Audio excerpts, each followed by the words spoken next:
been so sure. I'm tired of being lonely all the time. And now, Morning Chat with Ken Hayes on WSYB and WSYB1380AM.com. Talk of the day, conversation with folks around town, and you. Your calls are always welcome at 802-773-9792 or toll free 877-241-5960. And now, here's Ken. I was hoping you'd be there. Ken Hayes here for a Wednesday, the 11th of May, 2016. 6 minutes after 9 o'clock at WSYB. Hey, Jack, if you're listening on the way to your other job, I just found your special pen. I'm going to put it over with the log. So it'll be right there for you tomorrow morning. Jack's very particular about his pens. I didn't use it. I brought my own pen, Jack. Do we do the open? We did. 6 minutes after 9, WSYB. Sally Olson's joining us this morning. Thanks for coming in. Good morning, Ken. Thanks so much for having me. Appreciate your... I've been looking forward to this for a long time. Yeah?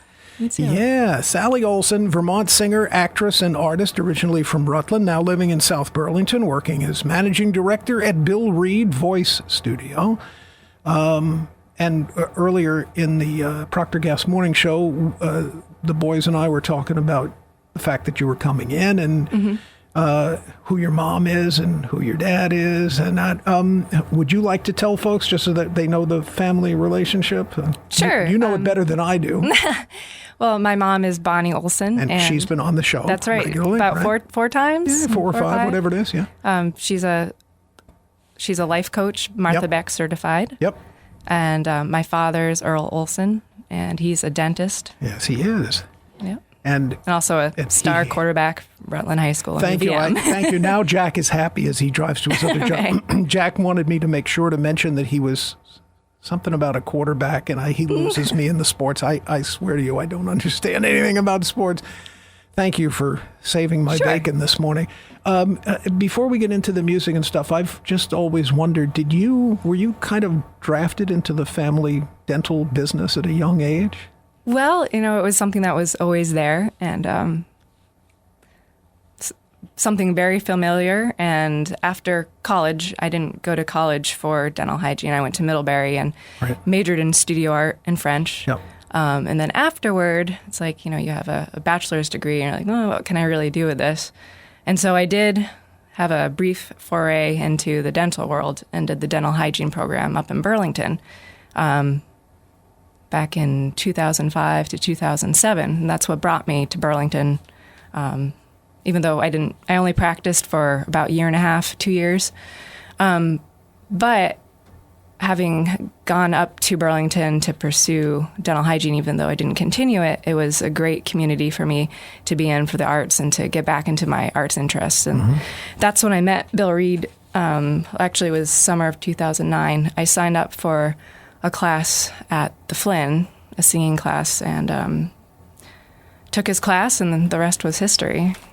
I was just, as far as the dental was concerned, I didn't know if, like, I don't know, from the earliest age, whatever, 8, 9, 10, 11, 12, somewhere in there, you kind of you were fascinated by it, you were drafted into it, it was the family business, so it was expected that you would, and you started out doing, I don't know, whatever mundane chores get done around a dental office, and then eventually you worked your way up, so. Well, yeah, I mean, it was very familiar, but let's see, I mean, before I moved up to Burlington, I did work at my dad's office, just trying the profession out a bit. I started assisting, and then the next step would be dental hygiene. But you do have a different perspective on life from we mere mortals. You know that, don't you?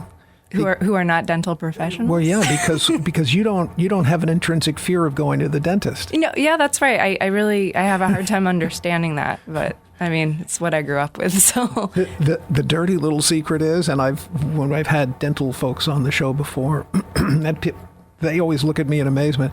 I've never been afraid of the dentist either. I actually kind of like going, because I love, and especially the way they're run these days with multiple chairs and multiple offices, and the way everything gets structured and the way they're able to schedule patients around dentists' ability to do a job here, and then while that sets, the dentist can be working on that patient.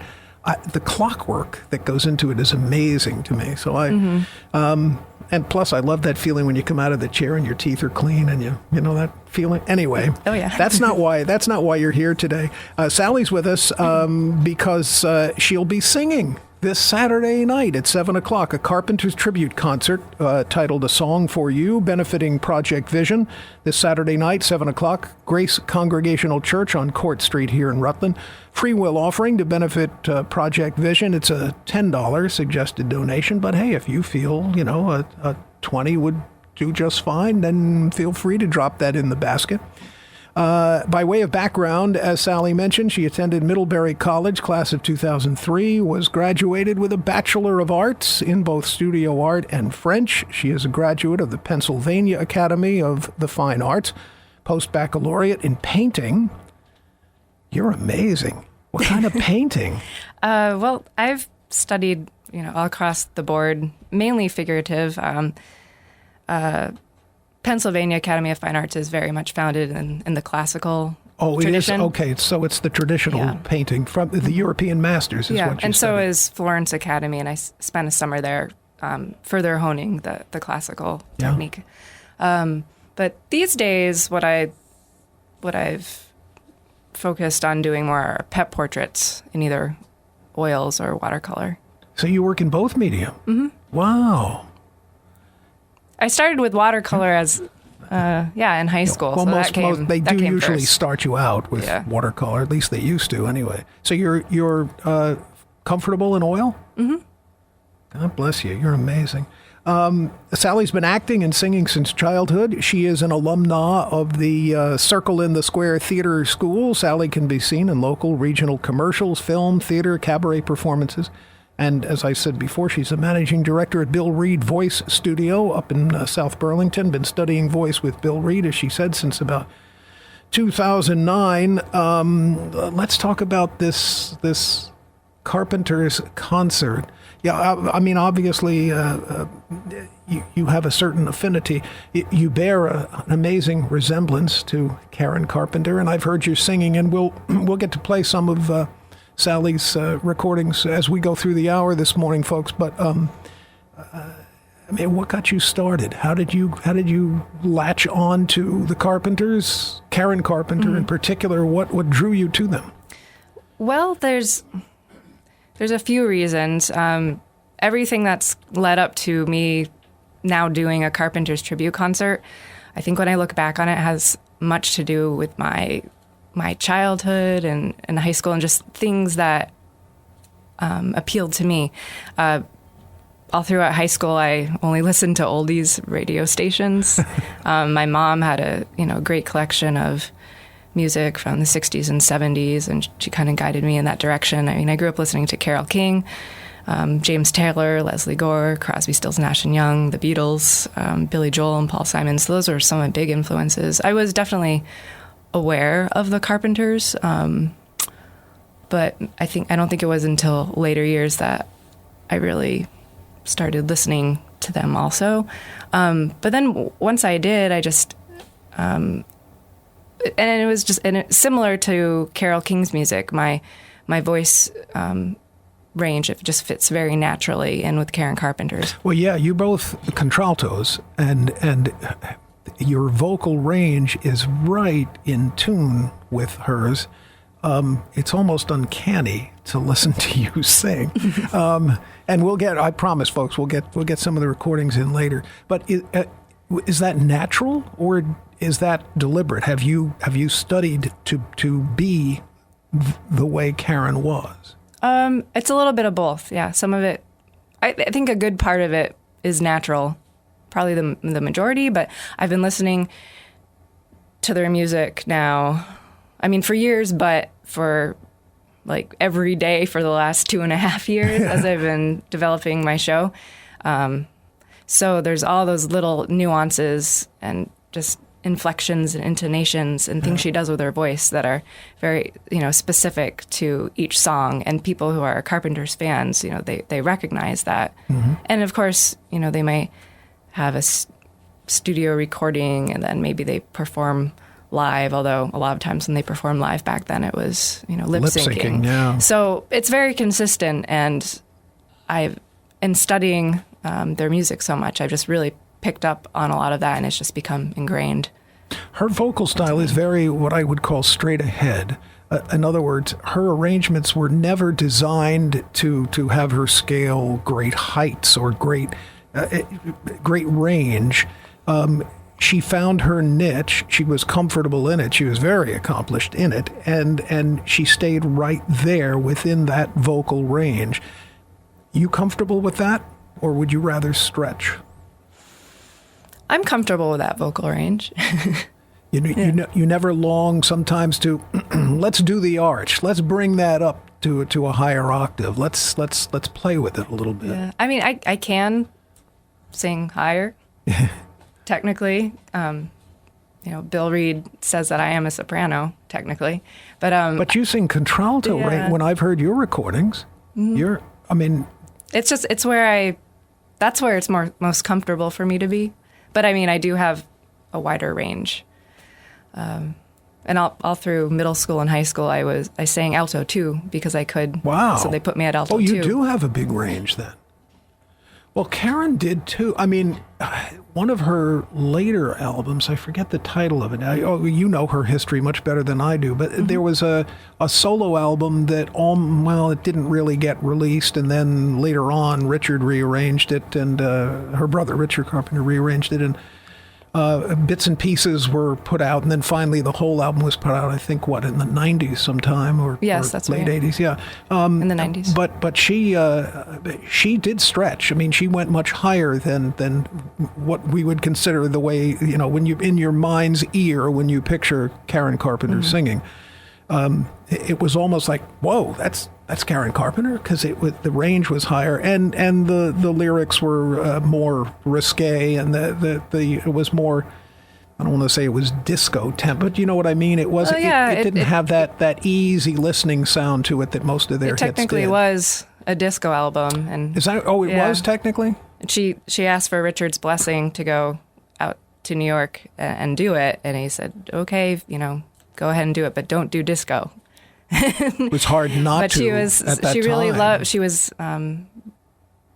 She really loved all the disco music that was going on at the time, and wanted to do some herself. Well, it was hard not to. Everybody, I mean, the Rolling Stones were doing disco in those days.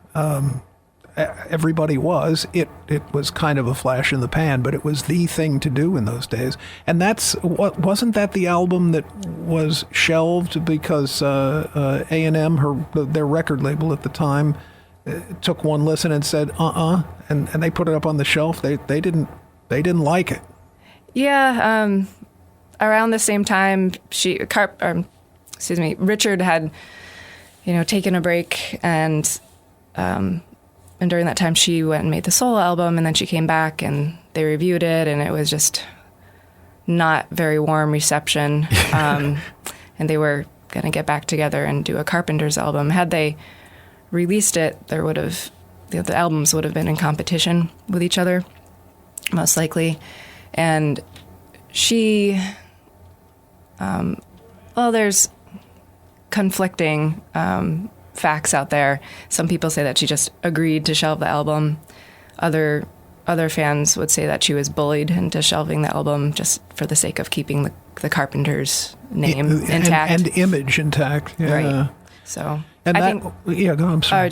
I think there was a lot of pressure for her to shelve it because I really feel that it was a very important project for her, being able to go and do something independently like that. Different, because she had never been able to do anything by herself before and make her own decisions. Yeah. Everything was pretty much decided for her. And she always wanted to do a solo album. For years she had done it. Well, we should, for those who are not familiar with the background, we should probably fill in for a little bit. And again, you're the expert. You know her a lot better than I ever did. But she was she could play. We know her as a drummer. But she could also play a bass guitar, a mean bass guitar. But when you would see the early films of the two of them performing, Karen and Richard, Karen was always drums. She wasn't pushed out front until later on, so she would sing from behind the drums. But she was diminutive. I mean, she was small in stature, and so Yeah, we're actually the same height. Are you really? Yeah, oh, wow. 5'5". And she would get lost behind the drums. Yeah, and it was you would just see the hair. That's right. And it was so unusual in those days to have a lead singer of a contemporary group behind the drum set because you can't really see them. But she was the old joke about who are your favorite drummers, two rock and roll drummers, and Ginger Baker and Karen Carpenter. And people laugh because they think, well, Karen Carpenter, she was a throwaway when it came to drums. That's not true at all. I'm trying to think of some names. Buddy Rich, highly praised by Buddy Rich. She really had quite the reputation in the musicians' world as being a terrific drummer.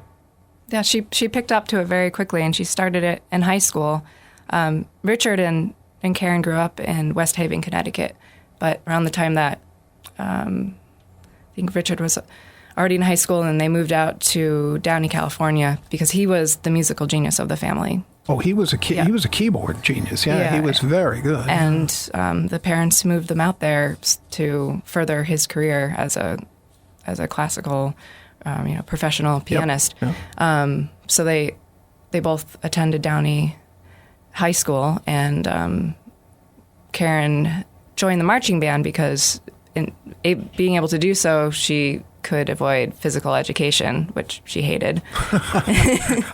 And so she's like, well, this is way better. And she tried a bunch of different instruments. Yeah, didn't she? Wasn't she on the glockenspiel yes, I was or something? Glockenspiel. It was the glockenspiel, yeah. And they even did a silly skit about that on one of their television specials. I remember that. That John Denver was on, reenacting her high school classmate. And so supposedly she asked that classmate if he would switch, and then she got to try out his drums, and she just got hooked.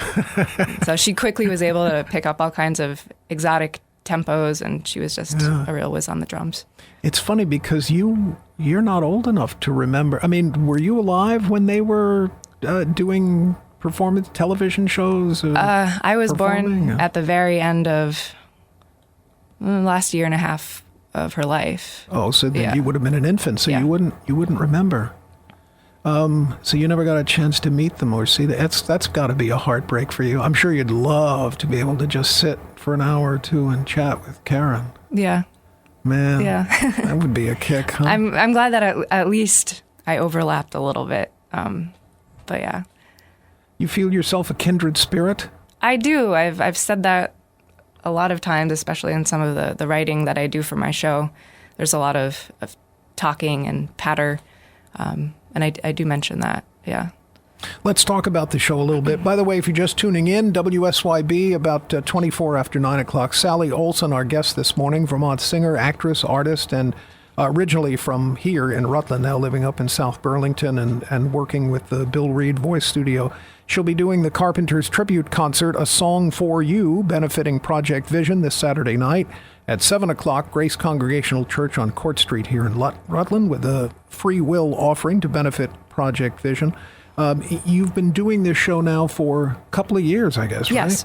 And this is, I want to say it's a one-woman show. I mean, you have accompanying musicians, but stage-wise, you are the focal point. That's right.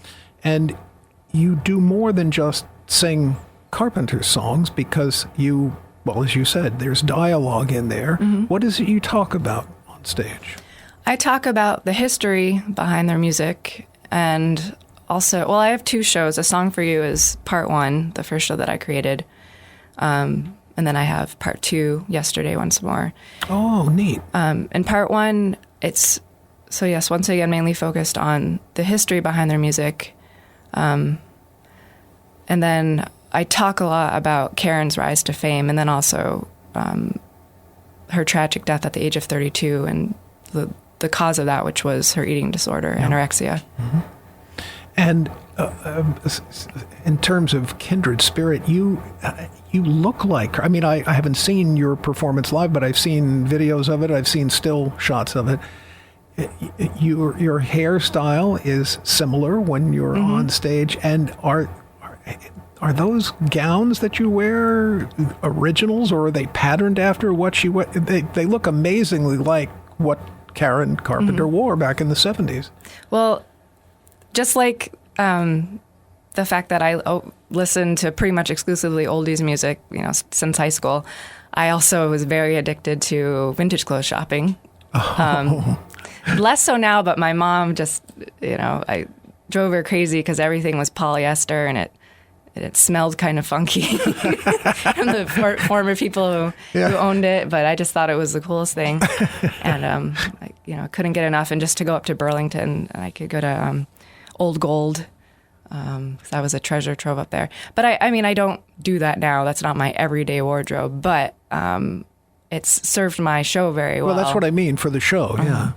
And I have like a huge costume rack in my apartment, and it's just filled with all of these Karen Carpenter inspired dresses and outfits that I've found. They're not, so these are not originals that you found at an auction place? No, I wish, but that would probably be a fortune. Oh, I didn't know. But I know they're out there. I would love to be a proud owner of maybe one of her dresses. Who knows? One day.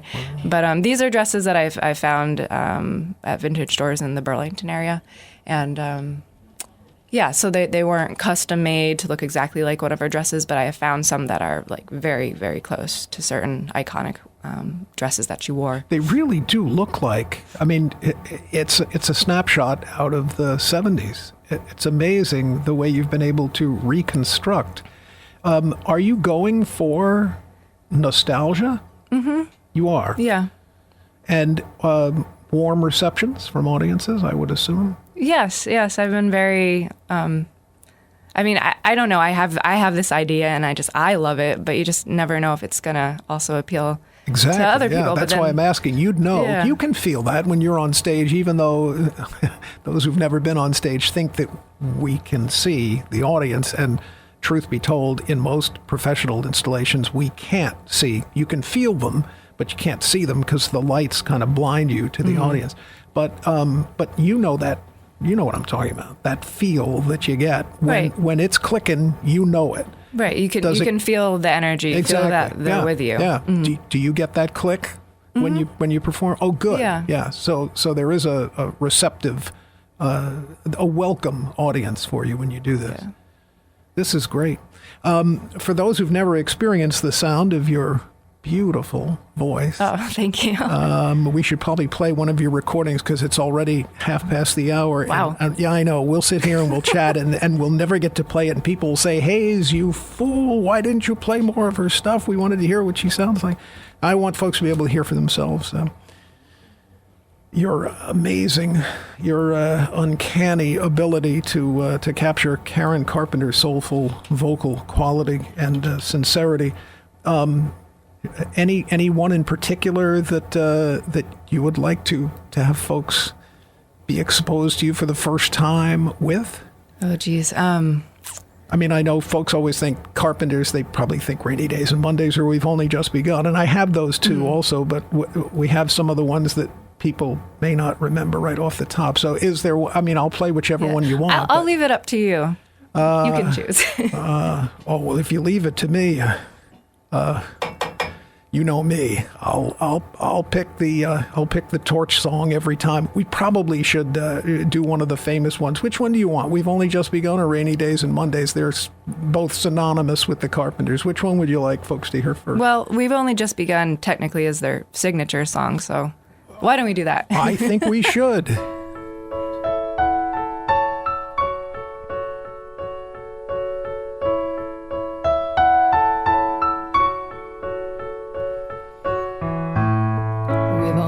Just begun to live,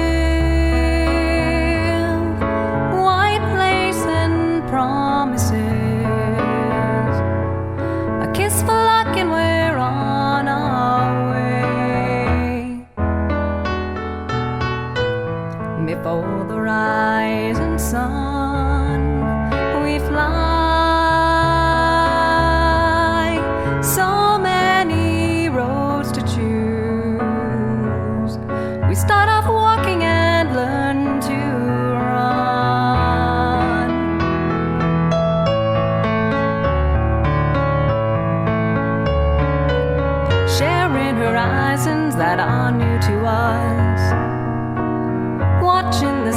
signs along the way. Talking it over, just the two of us, working together day to day, together. And when the evening comes, we smile. So much of life ahead. We'll find a place where there's room to grow.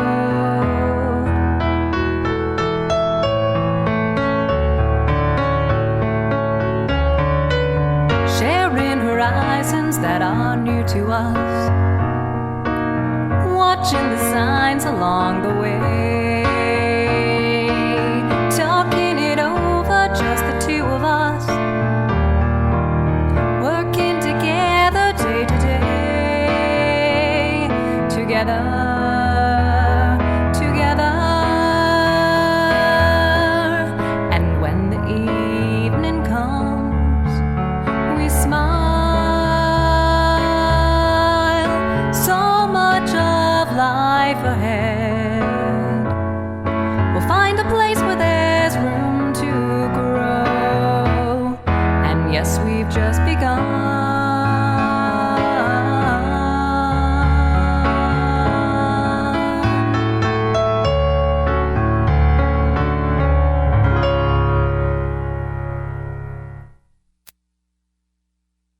Pay no attention to that man behind the curtain.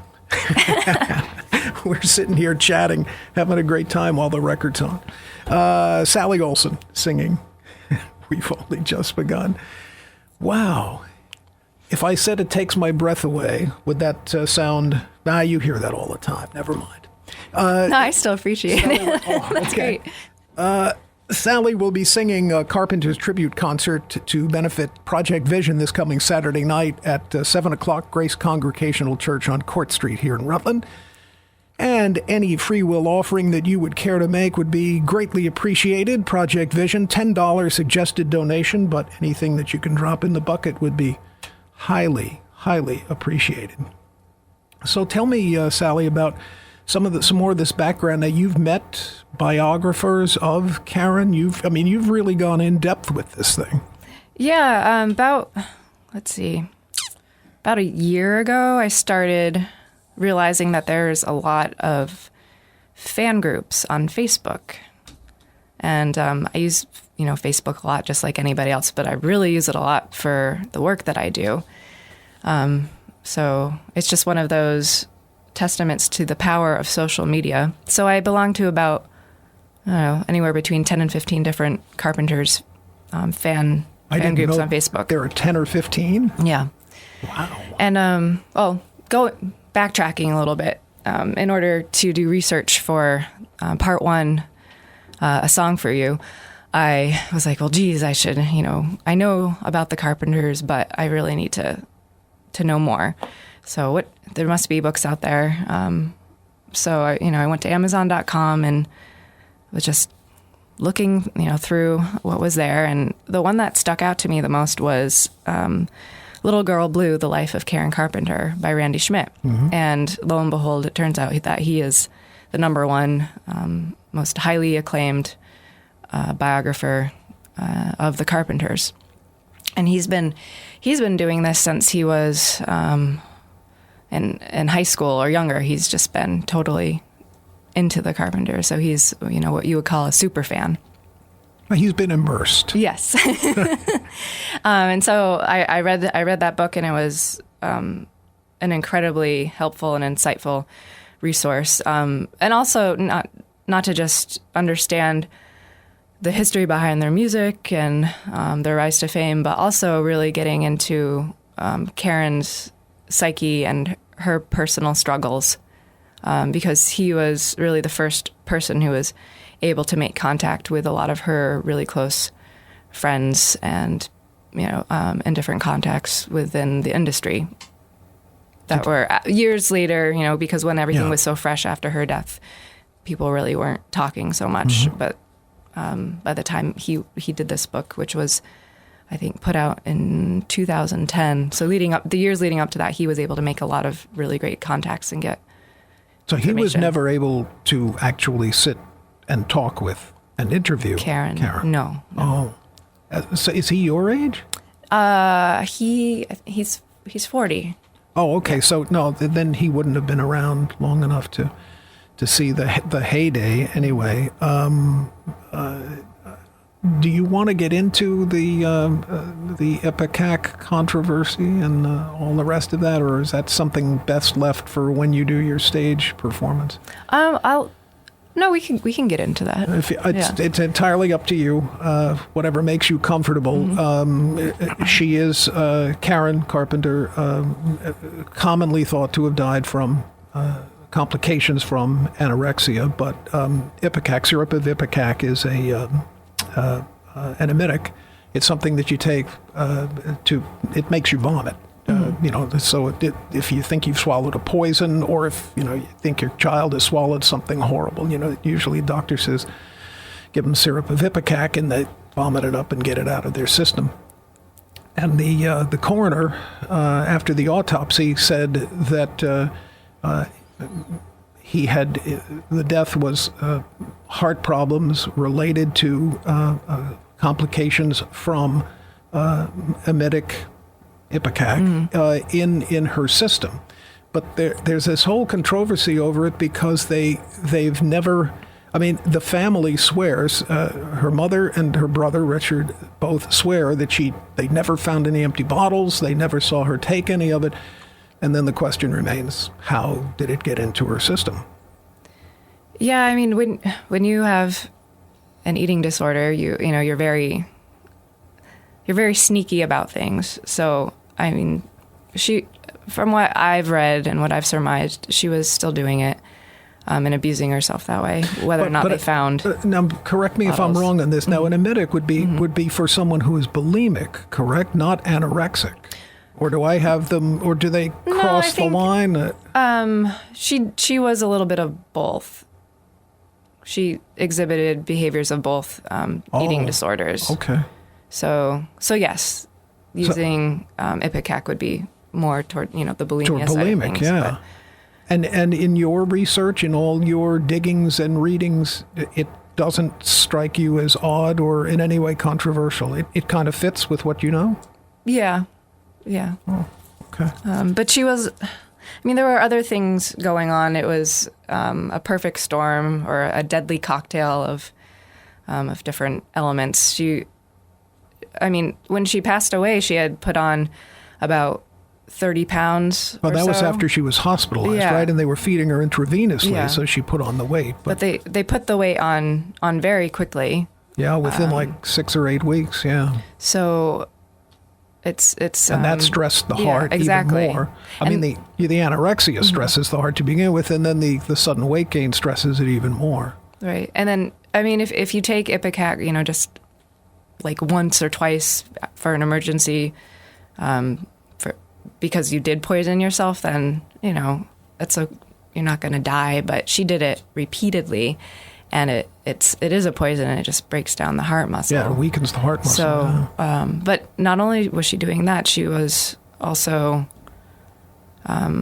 she had been taking Synthroid for, a thyroid problem that she didn't have, but to speed up her metabolism. Sure, yeah. But, as a celebrity, easier to get prescriptions for, whatever. Yep. And then she was also taking up to 40 laxatives a day. Holy cow. So she was just, ravaging her body. Lord, I was going to say she was a mess on the inside. Yeah. Well, as a performer, let me ask you, because I've always wondered about this, right up until the end, and I say up until the end, obviously none of us was there at the end, but the last recordings, last performances we ever heard, her voice was as good as strong as it had ever been. How was she able... Tell me, as a performer, how do you maintain that strength of vocal quality, that vocal depth, when you're ravaging the rest of your body. That medicine, or I'll call it medicine, those drugs, whatever you want to call them, they don't discriminate. They don't say, oh, okay, you want me just to attack that part of your body and leave this other part alone. You sing for a living, among other things. How is one able to keep the vocal cords that strong through the ravages of everything else? You get a lot of sleep, and you hydrate, and you try to stay away from sick people. You do the best you can do, but still, it's like, you wake up one morning, you're like, oh, I have a sore throat, or so. You're never really immune, so you're just doing your best to keep well. It would seem to me, she looked, forgive me, but she looked horrible towards the end. As you would expect. She looked skeletal. Yeah, she scary. looked, gaunt. She looked like she came out of a concentration camp. With that kind of dramatic stress on the body, I've always been amazed that the voice didn't, for all we know, didn't go. It didn't weaken. It didn't, she didn't seem to have any problems whatsoever. Yeah, it is really remarkable, and I've heard in a lot of interviews and things that I've read, the same sentiment that you're. Oh, so you've never found anybody to explain how it is? No, just everybody is very astonished by it, and I think I can, if nothing else, I can attribute it to the fact that she was just so determined and such a perfectionist that, like, come hell or high water, she was going to do it, and she was going to do an amazing job. Truly amazing that strength of will, given the weakened state the body was in at the time. Hi, you're on WSYB. Thank you for calling. Hello, Ken, and hello to your guest. This is Sally Olson, Mike. Hello, Sally. Hi, Mike. How are you? I'm still here.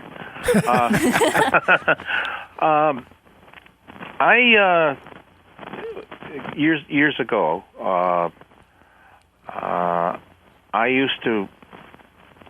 I felt that if I could sing anything that Paul McCartney sang, that I would keep my upper register fluid, And also, then when Karen Carpenter came along, I thought, gosh, I wonder what her voice is. Is it a tenor, or because I could sing in her range. That's a contralto.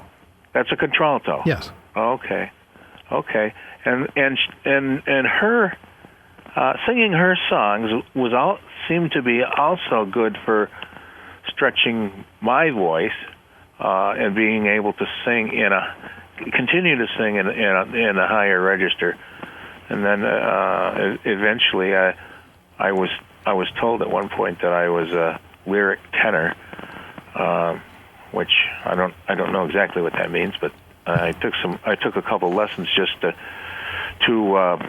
get some technique, and that's what the person who was teaching me said. She said, you're a lyric tenor. You should be singing Mozart arias and so forth. Anyway, but along came Elvis Presley, and that took care of the arias. But anyway, I've always admired her voice.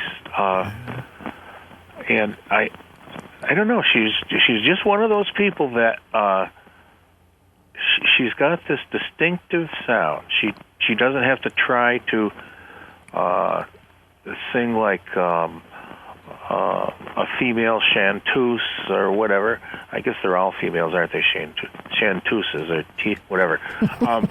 But anyway, so I feel I should ask you: are you predominantly doing musicals? I heard Ken say that you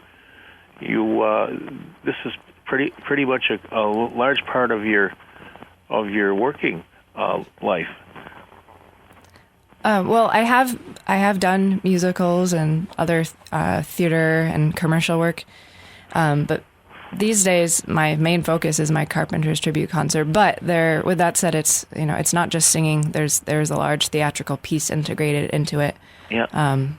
As I'm portraying Karen and also conveying her history and story And also, one of my ideas and things that I will be doing in the near future is further developing my show so that it's going to become more of a theatrical piece, and that, in a way, it's a musical review, and I am in character the whole time as Karen. Because right now, as the show stands, it was originally designed to be a tribute concert. So I'm singing the music, and I'm going in and out of character. This is a new direction where I'm more concentrating on singing, and it's my own show. And so I would think that at this point in time, you've been regaled by Bruce Bouchard. He's the director of the Paramount Theater. Oh, right. Yeah. What Mike is alluding to is, so has Bruce tried to snatch you and get you up on stage at the Paramount? No, not yet. He hasn't lured you down from Burlington yet? I'm going to talk with Bruce later today. I'll mention it, as long as you don't mind schlepping down again. No. Yeah. Okay. No, Anyway, I'd love to come down again. I won't keep you any longer. I don't know if I should say break a leg or whatever, but I continued success with that, and it's nice to see people can still develop their own road musically and make it a living, you know. So I wish you all the best, and Thank you. And maybe if we're lucky, you will come to the Paramount. Well, Mike, you can see her this Saturday night at 7:00 at Grace Congregational Church. Oh, okay. Yeah. Oh, you must have tuned in late. Yeah. Let me repeat that again for those who may be tuning in late. Sally Olson will be doing her Carpenters tribute concert as a benefit for Project Vision this Saturday night, 7:00, Grace Congregational Church on Court Street in Rutland. So if you want to just, well, for you, it's almost down the block and around the corner. You can stop by and see Sally. It's an amazing show, complete with she sounds like Karen. She kind of looks like Karen. She dresses like Karen. It's amazing to watch. And then in between the songs, as Sally said, she'll fill you in on biographical background and such. And then there are costume changes. Yes. Oh. Yeah. And there's archival Carpenters footage that's screened during the costume changes. Oh, there you go. Yeah. Voiceover of me telling the history of the Carpenters. It could get consuming if Ken Burns finds out about you. But anyway, good point. What time does the program start? 7:00. 7, yes. 7 on the 15th. No, the 14th. Saturday the 14th. Saturday night. Yeah. Oh, okay. At Grace Congregational Church. Oh, yeah. Great. All right. Well, carry on. Mike, free will offering to benefit Project Vision. So whatever you can toss in the basket. Absolutely. That's a good place for the money to go. Yeah, exactly. Yeah. Again, continued good luck, and Ken, nice to talk to you again. Thanks for your call, Mike. I appreciate it. All righty. See ya. Thank you. 773-9792, 773-WSYB. We serve you best. 950, 10 before 10. Sally Olson with us this morning. As I said, her Carpenters tribute concert to benefit Project Vision coming up Saturday night. This Saturday night, 7:00, Grace Congregational Church, Court Street here in Rutland. Free will offering to benefit Project Vision. Mike brought up an interesting point in that phone call, Sally, that there's just something about her singing. Yeah, I'm glad he mentioned that. About that voice that just, is it just me, or does that, I mean, man, that hits you right in the heart. It hits you right in the gut, or for me, every time. There's something, see, if I said it's soulful, yeah, it is, but it's more than that. Have you ever been able to come to terms with that in terms of explaining it in mortal language? Yeah, I think that quality, that longing, that mournful cry that you get when you're listening to her voice, it just, for me, well, first of all, that's what just makes it so intriguing and appealing, and it really draws you in, because you start to realize that she's really experiencing what she's talking about. And then again, in a lot of cases, she hasn't maybe really experienced what she's talking about in the lyrics, but she's able to draw you in, and it's just like so heart-wrenching and heartbreaking. And a lot of that, I think, comes from her own inner struggles, and being able to sing was her release and her way to communicate her sorrow and her sadness and the things in her life that she wasn't able to control, or the things that didn't turn out the way that she wanted them to. And what a release. Man, I mean, from the first time I ever heard one of their records, I still remember. I remember I was up in the attic at my parents' house, and I had the local AM, little mom and pop AM radio station on. AM was king in those days. FM was in those days, Sally, FM was, what's that? Yeah. You need a funny, different radio to pick up FM. And the local station put on one of her records, and it were their records, as Karen and Richard. And man, I remember I just stopped and I sat in this overstuffed, broken down easy chair. That's why I was up in the attic. And I was floored. Man, it goes right to the heart. For me, anyway, I've always been in love with that voice. And you have captured her so brilliantly. Somebody up there likes you. Either that or is sprinkling magic pixie dust on you in your sleep and you don't even know it. I mean, and so many songs. We got to play at least one more before we run out of time. Yeah, we can probably squeeze one in. How about A Song for You? Okay. I've been so many places in my life and time. I've sung a lot of songs, I've made some bad rhyme. I've acted out my love in stages with 10,000 people watching. But we're alone now and I'm singing this song for you. I know your image of me is what I hope to be. I treated you unkindly, but darling, can't you see? There's no one more important to me. Darling, can't you please see through me? 'Cause we're alone now and I'm singing this song for you. You taught me precious secrets of the truth, withholding nothing. You came out in front and I was hiding. But now I'm so much better, and if my words don't come together, listen to the melody, 'cause my love is in there hiding. I love you in a place where there's no space or time. I love you, for in my life you are a friend of mine. And when my life is over, remember when we were together. We were alone and I was singing this song for you.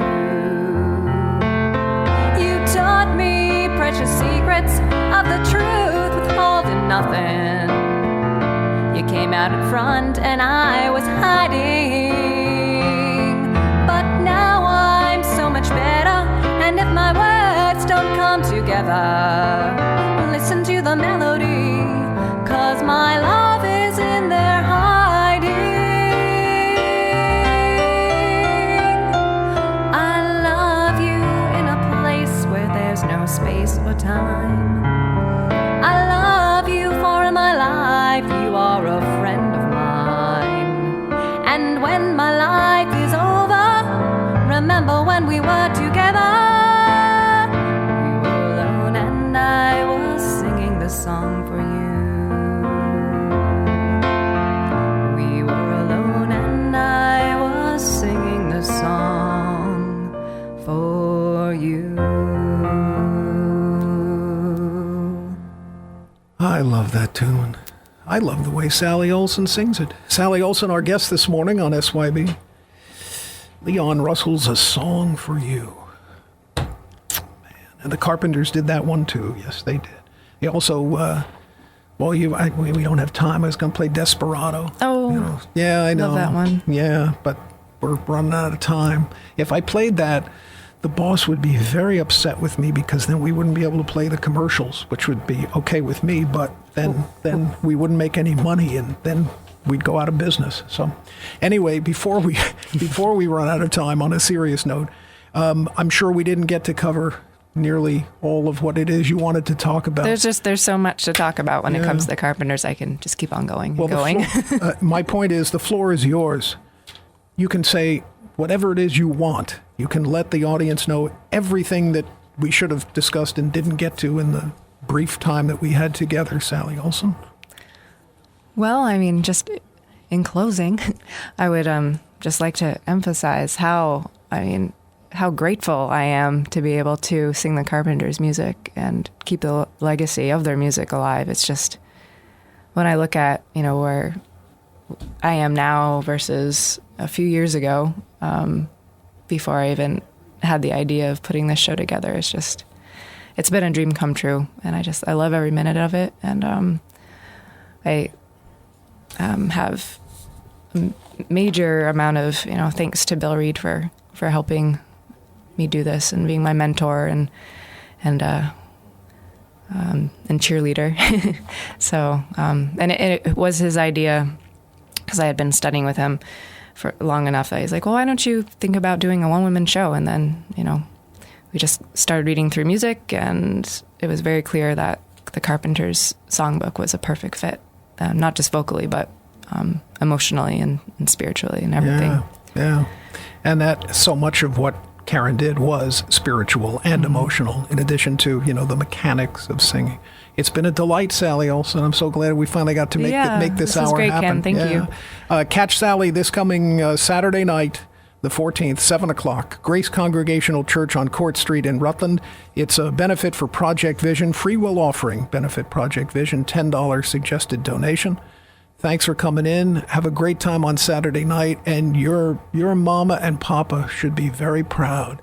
They should take one look at you, one listen to you, and say, hey, we done good. We raised a good one. Thanks, Sally. Have fun on Saturday night. Thanks, Ken.